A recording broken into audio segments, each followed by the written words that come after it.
ये जो हमें दुख मिलते हैं ना, ये पाप के कारण मिलते हैं। लोग मारे घूम रहे हैं दुख मिटाने के लिए, सोचते हैं कोई जादू कर दे, कोई टोना कर दे, कोई जंतुर बांध दे, कोई आशीर्वाद दे दे। अरे काहे को पागल हो? यदि तुम अच्छे आचरण करते हो, भगवान नाम जप करते हो, सद धर्म से चलते हो, तो तुम्हें किसी से आशीर्वाद मांगने की जरूरत नहीं। बात मान लीजिए, प्रार्थना मान लीजिए। दिखावे में लाखों लोग अपने जीवन को नष्ट करने के लिए तैयार हैं। ये माया का ही तो दिखावा है जिसमें जन्म के जन्म हमारे नष्ट होते जा रहे हैं। सत्य मार्ग को क्यों नहीं पकड़ते हो? किसी के आशीर्वाद की जरूरत नहीं आपको आनंद प्राप्ति के लिए। आप आनंद के बच्चा हो, आनंद स्वरूप हो। जिनसे आशीर्वाद मांगते हो उनके अंदर जो आत्म तत्व बैठा है वो तुम्हारे अंदर बैठा है। वही संपूर्ण आनंद लिए तुम्हारे अंदर बैठा है। तुम्हें किसी से गिगियाने की जरूरत नहीं। बस तुम अपने स्वरूप को नहीं पहचान पा रहे हो, अपनी शक्ति को जागृत नहीं कर पा रहे हो, इसलिए तुम दौड़े घूम रहे हो। भागने की जरूरत नहीं है। सत्संग सुनो, उसे अपने आचरण में उतारो। ये बात आप कागज में लिख लो, चाहे दिमाग में लिख लो। जब तक आपके आचरण शुद्ध नहीं होंगे, जब तक आप भजन नहीं करोगे, जब तक आप दूसरों को सुख नहीं दोगे, मन वचन कर्म से किसी को भी दुख नहीं पहुंचाना, तब तक आप भागे। और यहां से लेकर ब्रह्मलोक तक अगर आपको सुख मिल जाए तो बता देना। आ ब्रह्म भुवनान लोकान पुनरावर्तिनो, अर्जुन यहां सुख मिलने वाला है। आ ब्रह्म स्तंभ पर्यंतम सर्वम मायामयम जगत, यहां सुख मिलने वाला है। अगर सुख सिंधु भगवान का भजन नहीं करेंगे, बैठ के अपने घर में बैठकर आधा घंटा भजन नहीं करेंगे, मारे घूम रहे हैं, सोच रहे हैं ये भगवान का अवतार है, हमारा कल्याण हो जाएगा। ए भाई, जब भगवान वास्तविक अवतार लिए और जो भजन नहीं किए उनका भी कल्याण नहीं हुआ। भगवान के अवतार के समय हम भी रहे होंगे कहीं ना कहीं, किसी जीव जंतु के कल्याण हुआ क्या? अब भजन करोगे तो कल्याण हो जाएगा। हमारी बात मान लो। बार बार आपको कभी कड़वे शब्दों में, कभी मीठे शब्दों में बताते हैं, ए भाई बचपन से भगवान के मार्ग में लगे हुए हैं, हमको अपना कर्म भोगना पड़ रहा है। जो शरीर रचना के समय रचा गया था, वो सुखद या दुखद कर्म भोगना पड़ा। रामकृष्ण परमहंस जी के कैंसर था, भाई जी हनुमान प्रसाद पोद्दार जी के उदर में कैंसर था, बड़े बड़े महापुरुषों को भोगना पड़ा। तो प्रारब्ध को भोग लो। ये भोगने की सामर्थ्य नाम जप से आ जाएगी, और नाम जप करके जन्म मरण के चक्र से मुक्त हो जाओ। मान लो मेरी बात। क्या वृंदावन की परम पावन रज से बढ़कर त्रिभुवन में कोई रज है? इस रज में बैठकर तुम्हें आनंद नहीं मिल रहा तो कहां मिलेगा तुम्हें? क्या भगवान नाम से बढ़कर कोई अमोघ शक्ति है जो भगवान को अधीन कर सके? सुमिर पवन सुत पावन नामू अपने बस कर राखे रामू। लेकिन समझ में नहीं आता। ये जीव सोचता है कोई तपस्वी, कोई सिद्ध से हमारे दुख दूर हो जाएं। नहीं, भगवान के वचन सुन लीजिए। दैवी हेषा गुणमयी मम माया दुरत्तया मामेव ये प्रपद्यन्ते माया में ताम तरंतिते। ये गुणमयी माया को पार करना बहुत कठिन है। एकमात्र उपाय है, मेरी शरण में आ जाओ। हरि शरणम श्री कृष्ण शरणम मम। जब तक प्रभु की शरण में नहीं, तब तक माया मुक्त। पर समझ में नहीं आता। लोगों को ऐसा लगता है मैं जाऊंगा, आशीर्वाद मिलेगा, मैं सिद्ध हो जाऊंगा, सब दुख नष्ट हो जाएंगे। आप समझो, हमारी प्रार्थना को समझो। हम अंदर से पीड़ित होकर बोल रहे हैं, आप लोग समझते नहीं हो। भगवान का भजन किए बिना कहीं भी भाग के चले जाओ, आपको शांति नहीं मिलेगी प्यारे। और घर में बैठकर यदि भजन करोगे तो घर तीर्थ हो जाएगा। घर में भगवान पधारेंगे, आप आनंदित हो जाओगे। संत संग का फल होता है भागना, मिट जाना। सत्संगत संस्कृति कर अंता। ये जो जन्म मरण का भागना, ये मिट जाएगा। ये छोटे मोटे भागने से, शब्द सुना, मनन किया, आचरण में लग गए। कभी महीना 2 महीना में अगर संयोग बना तो हम बैठ के सत्संग सुन रहे हैं, नहीं तो हमारे पास यंत्र है, हम रोज उससे नवीन उत्साह प्राप्त करें भगवत मार्ग में चलने का। जब मिले तब दर्शन कर लिए, नहीं तो हम उनकी आज्ञा पर चल रहे हैं तो हमारा सदैव सानिध्य है। भागने की जरूरत नहीं भाई, नहीं। थोड़ा चैन लो, थोड़ा शांति लो। भागने की जरूरत नहीं है। अंदर से भगवान को सुमिरन करने की जरूरत है। थोड़ा संयम में आओ। जिसको देखो मनमानी आचरण कर रहा है, सोचता है कोई संत महात्मा आशीर्वाद दे देंगे, तो तुम्हें संत महात्मा मिलेंगे ही नहीं। तुम करोगे पापाचरण तो संत महात्माओं का सानिध्य ही नहीं मिलेगा। पापवंत कर सहज स्वभाव, भजन मूर्ति भावन काऊ, जो पे दुष्ट हृदय सोई होई, मोरे सन्मुख आव की सोई। अच्छे आचरण करो, घर बैठे महात्मा मिल जाएंगे। कोई आ जाएंगे ऐसे तुम्हें कृतार्थ कर जाएंगे, कहीं तुम भेज दिए जाओगे जिनके वचन से तुम कृतार्थ हो जाओगे। हमारी प्रार्थना को मानिए, अपने इस अमूल्य मानव जीवन को कूड़ा करकट की तरह मत नष्ट कीजिए। श्रीपाद कह रहे हैं, नेत्रे उत्पाटित सपदि स्त्री क्षणे लालसा चेत। यदि ये गंदी लालसाएं उत्पन्न हो रही हैं तो थोड़ा शासन में लाओ अपनी इंद्रियों को, छूट मत दो। बहुत जीवन व्यर्थ कर दिया इन इंद्रियों ने, अब सावधान हो जाओ। तुम स्वतंत्र सिंहवत जीवन व्यतीत करने के लिए मानव जीवन प्रकट किए भगवान ने तुम्हारा। तुम इंद्रियों के गुलाम होकर, मन के गुलाम होकर, भोगों के गुलाम होकर के जीने के लिए नहीं आए हो मनुष्य देह में। देवता तरसते हैं इस मानव देह के लिए। क्यों? क्योंकि साधन धाम मोक्ष कर द्वारा, इसे साधना करके हम जीवन मुक्त महापुरुष हो सकते हैं। लेकिन नहीं, बस कोई ऐसा कुछ कर दे जिससे हमारा पति बन जाए, कोई ऐसा कर दे कि हम स्वस्थों को भोग भोगें, कोई ऐसा कर दे सारी झंझटें मिट जाएं। अरे औरों की तो बात जाने दो, भगवान जिनके घर में अवतरित हुए आप वहां दृष्टि डालिए। इतने बड़े भजनानंदी महात्मा वसुदेव और देवकी कंस कारागार में बंद किए हुए भगवान पधार रहे हैं, हथकड़ी बेड़ियों से जकड़े हुए। आप विचार कीजिए, भगवान के सिवा तुम्हें कोई बंधन मुक्त नहीं कर सकता। और सब तरंगे हैं, भगवान भगवान है, हमारी बात को समझ लो। भगवान भगवान है, भगवान के भाव में डूब करके सब भगवत स्वरूप हैं। तरंग में वायु विकार है, वायु विकार हटा तो समुद्र ही है। पर इतना भेद है कि समुद्र करोड़ों अनंत तरंगें प्रकट कर सकता है, लेकिन एक तरंग समुद्र नहीं प्रकट कर सकती। ऐसे ही जितने महापुरुष हैं, जितने सिद्ध महापुरुष हुए हैं, भक्त हो चाहे ज्ञानी हो चाहे योगी हो, वो माया विकार को नष्ट करके ब्रह्म रूप में लीन हो गए, तो ब्रह्म स्वरूप वो भी हो गए। ब्रह्मविद ब्रह्म ही भवति। लेकिन ब्रह्म तो ब्रह्म है, जिसने एक संकल्प मात्र से अनंत सृष्टि का सृजन कर दिया, उसकी समानता करने वाला त्रिभुवन में कोई नहीं है।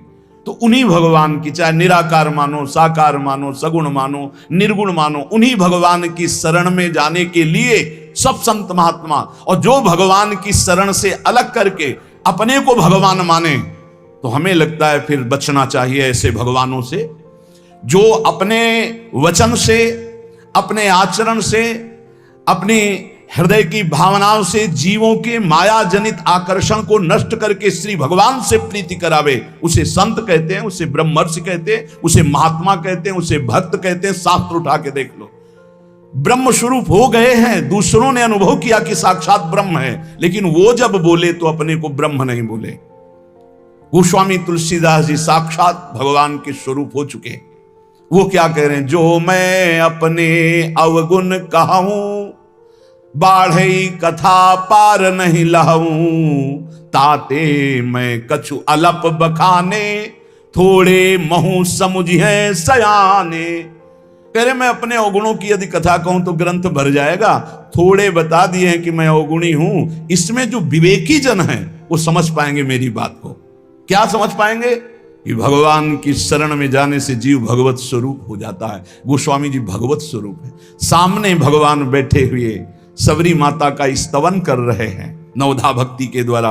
और सबरी जी ऐसा करें, अधम ते अधम अधम अति नारी, तिनमा मैं मति मंद अघारी। ये है महापुरुष। भगवान के चरणारविंद की नाम की लीला कथा की वृत्ति हृदय में जिनके संग से जागृत हो, वही सत्संग है। हम लोग बड़े बावरे हैं। अरे तरंग कभी समुद्र प्रकट कर सकती है? सब तरंगे हैं।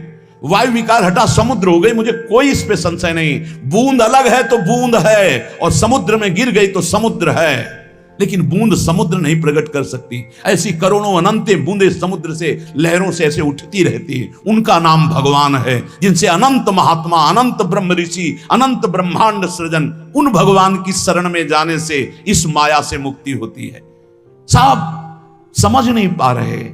अरे जिनका नाम जप कर, जिनका चिंतन करके, जिनके आश्रय से जीव ब्रह्ममय हो जाता है, भगवत स्वरूप हो जाता है, वही तुम्हें करना है। यही सत्संग से प्राप्त होता है। अगर ये ना प्राप्त हो तो सत्संग नहीं है, वो कहीं ना कहीं घुमा करके हमको भटकाया जा रहा है। भगवान भगवान है, वही सबके हृदय में है। जो हृदयस्थ भगवान में तन्मय हो गया, उसमें और भगवान में अंतर नहीं।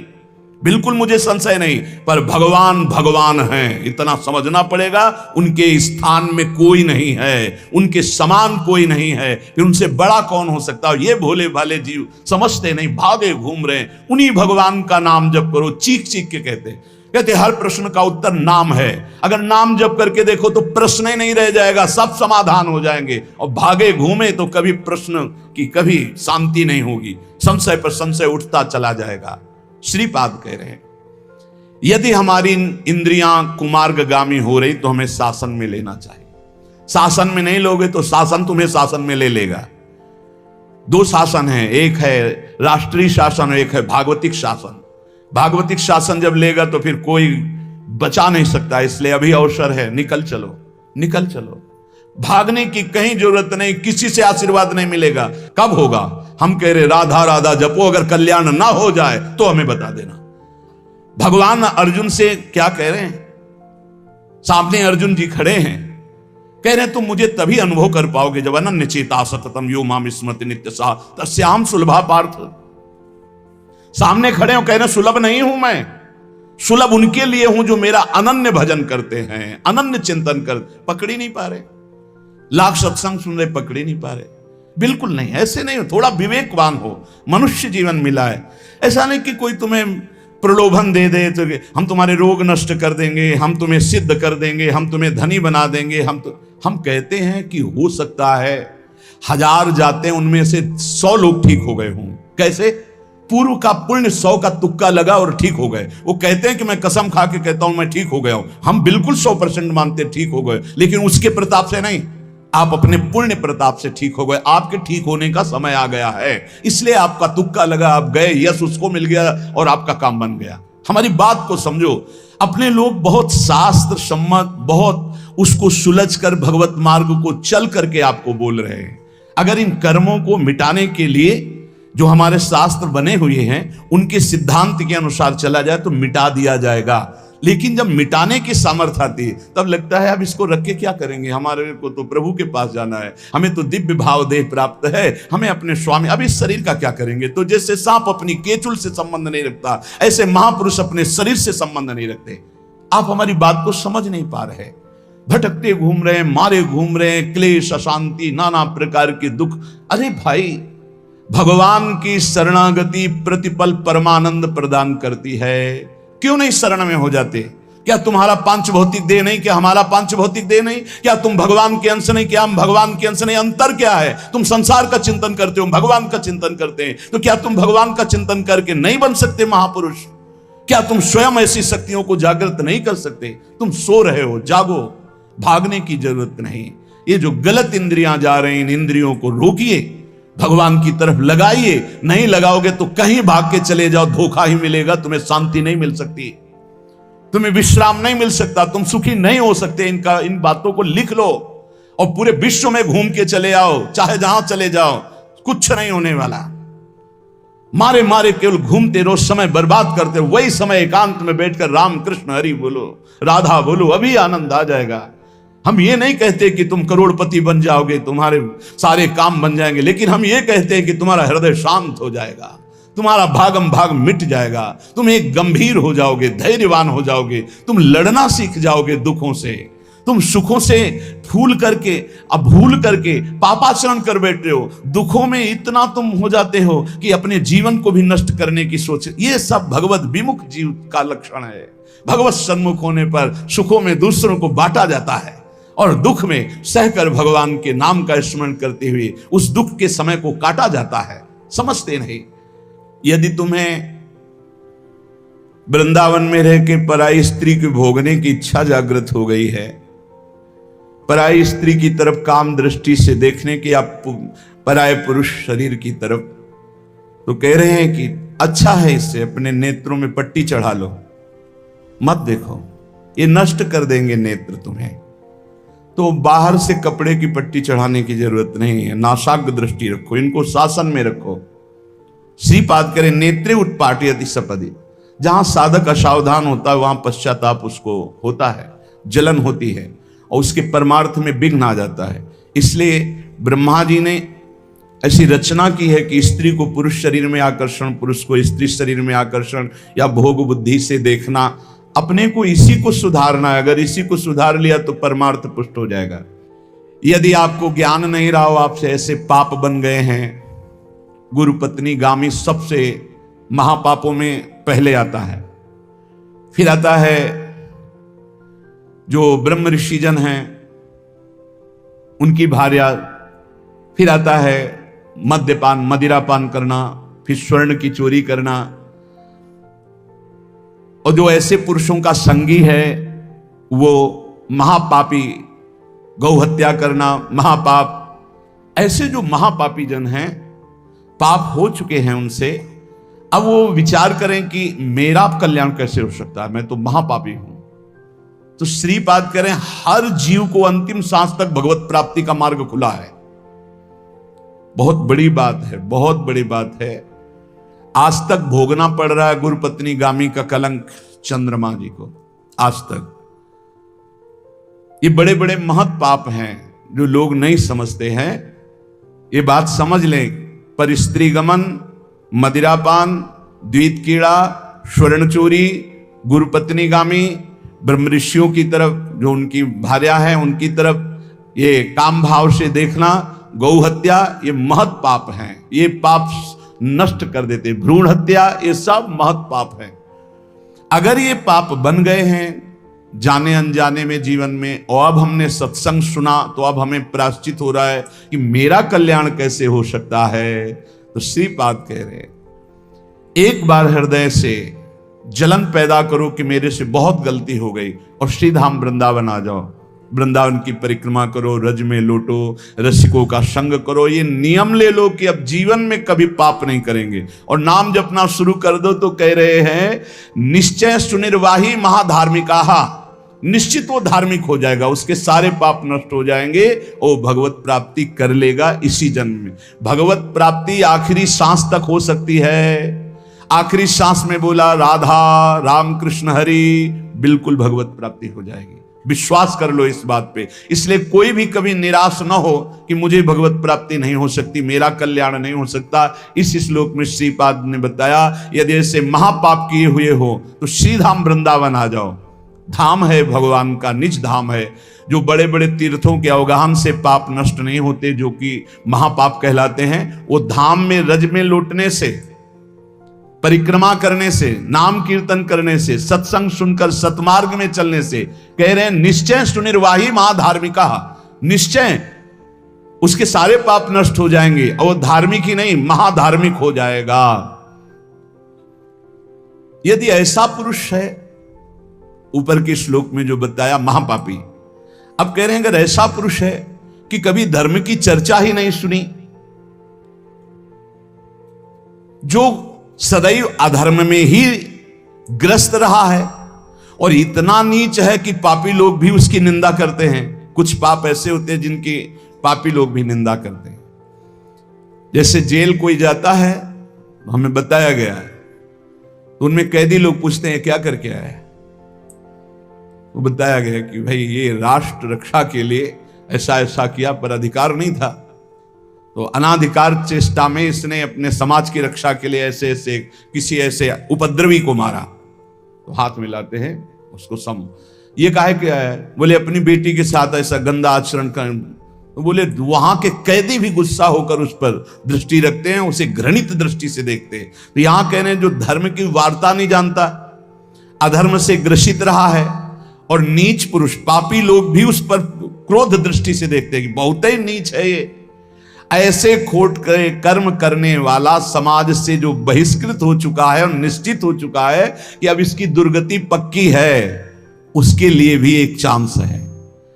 बोले निजोरु कृपया शांत्या च वृंदावनम स्वस्मिन नामृत चेत ददाति वसतिम धन्योस्ति वृंदावने। बोले निज कृपा से वृंदावन उसको पावन कर सकता है। यदि वहां करके ये जीवन भर का नियम ले ले कि अब मरूंगा तो इसी रज में वृंदावन से कभी बाहर नहीं जाऊंगा, तो असीम कृपावान प्रिया प्रीतम का निज धाम ये उसके सारे पापों को नष्ट करके उसे धन्य कर, धन्योस्ति वृंदावने, उसे धन्य बना देगा। पहले में महापापों का वर्णन किया, दूसरे में नीच आचरण करने वाला अधर्मी जो सबसे ज्यादा तिरस्कृत है, वो भी अगर श्रीधाम वृंदावन में आमरण वास स्वीकार कर ले कि अब वृंदावन, वैसे तो मैं बहुत पापी नीच हूं पर अब वृंदावन को नहीं छोड़ सकता, आजीवन वृंदावन वास करूंगा चाहे जितना कष्ट मिले, तो श्रीपाद कह रहे हैं चेत ददाति वसतिम धन्योस्ति वृंदावने। वो वृंदावन वास स्वीकार करने के कारण वृंदावन की कृपा से निष्पाप होकर धन्योस्ति, धन्य हो जाएगा, अर्थात उसको भी भगवत प्राप्ति हो जाएगी।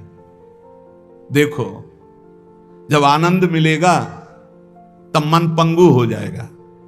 जैसे भौरे में बहुत बड़ी ताकत है कि चाहे जितना मजबूत काठ हो वो बड़े मौज से खिलते खिलते उसमें छेद कर देगा। जब कमल की पराग वृत्ति में वो पहुंचता है तो थोड़ा सा भी पराग को धक्का न लगे, शांत होकर बैठ जाता है, चाहे जीवन खोना पड़े वो कमल की पंखुड़ी को नहीं काटता। ऐसे उदाहरण दे रहे, ऐसे ही तुम्हारा मन तब तक उद्दंडता करता रहेगा जब तक भगवत सुख नहीं मिलेगा, और जिस दिन इसे आनंद मिला भगवत आनंद, ये बैठ जाएगा, इसका अस्तित्व खत्म हो जाएगा, ये बैठ जाए। निज सुख बिन मन होई कि थीरा, बिना आत्मानंद का अनुभव मिले मन स्थिर नहीं होगा, शांत नहीं होगा, विश्राम नहीं पाएगा। भौरे का दृष्टांत देकर के मन को समझा रहे कि मन भौरा है, भटक रहा है विविध भोगों में, बड़ा मजबूत है, बलशाली है, लेकिन ये तभी निर्बल बनेगा जैसे भौरा कमल में आ जाता है तो वहां अपना बल खो देता है। ऐसे ही श्री हरि चरणारविंद, हरि नाम, भगवत आश्रय, भगवत भक्ति, इसी में मन आनंद को प्राप्त होगा। तो आपको कहीं भागने की जरूरत नहीं। आपने सुना कि जंगल में भागने से क्या होगा, जल पीने से क्या होगा, फलाहार रहने से क्या, शांति से अपने घर को ठाकुर जी का मंदिर मान लो, खूब नाम कीर्तन करो, भगवत चर्चा करो, भगवान का सुमिरन करते हुए जीवन व्यतीत करो, इधर भी सुखी परलोक में भी सुखी। किसी से आशीर्वाद मांगने की जरूरत नहीं, दौड़ने भागने की जरूरत नहीं, हाहाकार मचाने की जरूरत, ये बहुत आनंद का जीवन है मानो दे। बस सुलझ जाओ, शांत हो जाओ, जहां तुम हो वहीं सब ठीक है। जो मिल जाए, रूखा सूखा फल है, अन्न है, जल है, जो मिल जाए, प्राण पोषण करो, भगवान का चिंतन करो, सद आचरण करो, बड़ा आनंदमय जीवन होगा। लेकिन आनंद से जीने के लिए असद आचरण करते हो, पापाचरण करते हो, आनंद की खोज में। कहां पापाचरण में आनंद है? इसलिए सद आचरण में आ जाओ, भगवद आश्रित हो जाओ, खूब नाम जप करो, भगवान मंगल भवन है, इस गेम से निकाल देंगे।